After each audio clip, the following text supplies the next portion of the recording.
তুমি কার চোখে কেমন সেটা কোনো বিষয় নয়।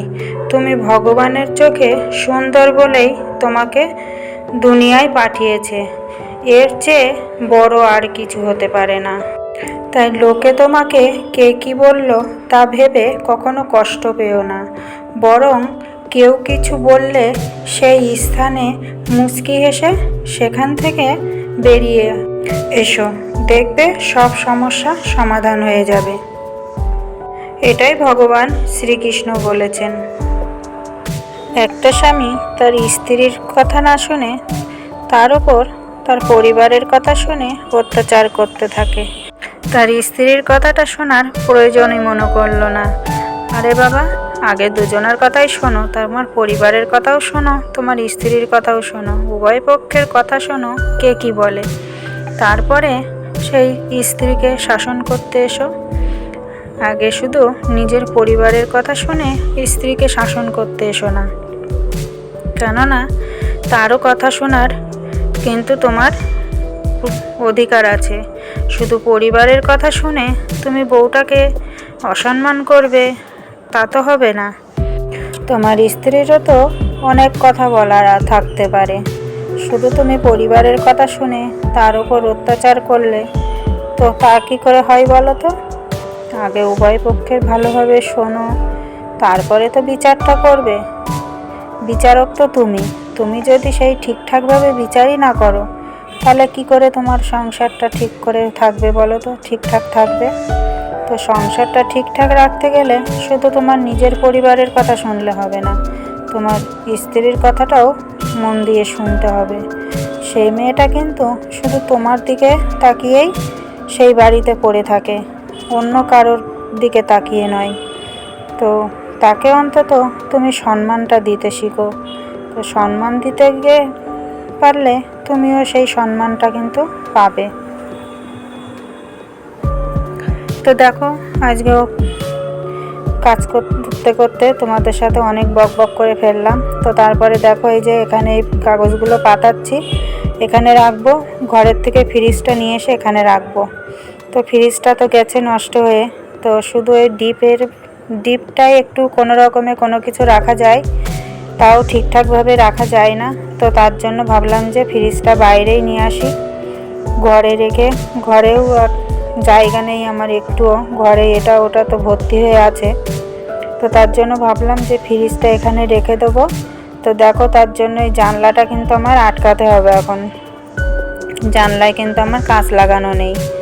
তো তার জন্য দেখো, এই যে উপরে ঘরে ওই যে কাগজ নিয়ে এসেছিলাম, বৃষ্টিতে জল ঢুকে যায় ঘরে বলে, তো ওই জন্য এইটুকুই বাকি ছিল। তো দেখলাম এখানে একদম পুরো ঠিকঠাক হয়ে গেছে। তো ভাবলাম যে তাহলে এখানে কাগজটা দিয়ে তারপরে ফ্রিজটা বাইরে এনে রেখে দেবো।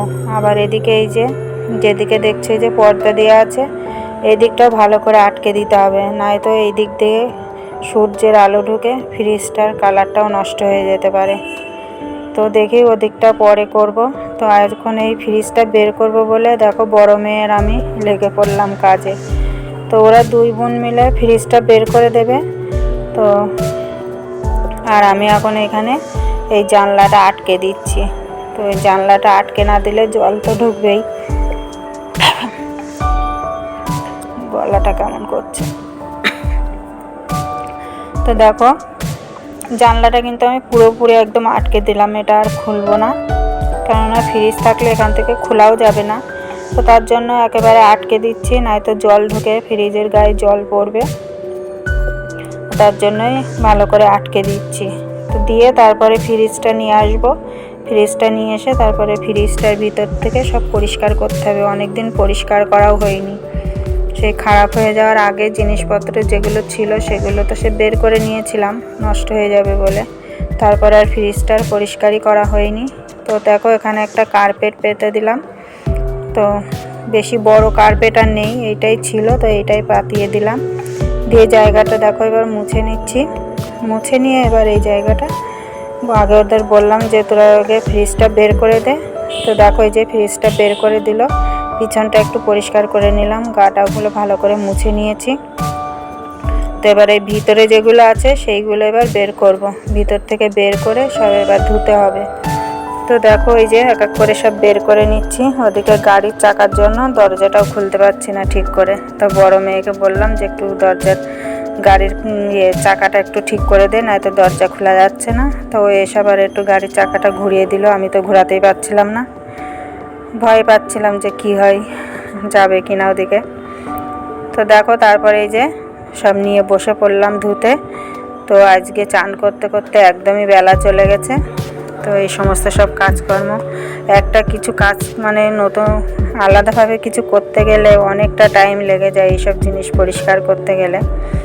তো ঘরের ভিতরে নোংরা এখনও ভর্তি হয়ে আছে, সে ফ্রিজের তলা যা হয়ে আছে, ফ্রিজ যেখানে ছিল তো ওই জায়গাটা ভালো করে পরিষ্কার করতে হবে। আর এদিকে বুড়োনো থাকে, তো বুড়োনোর লোম চারিদিকে একেবারে এঁটে আছে।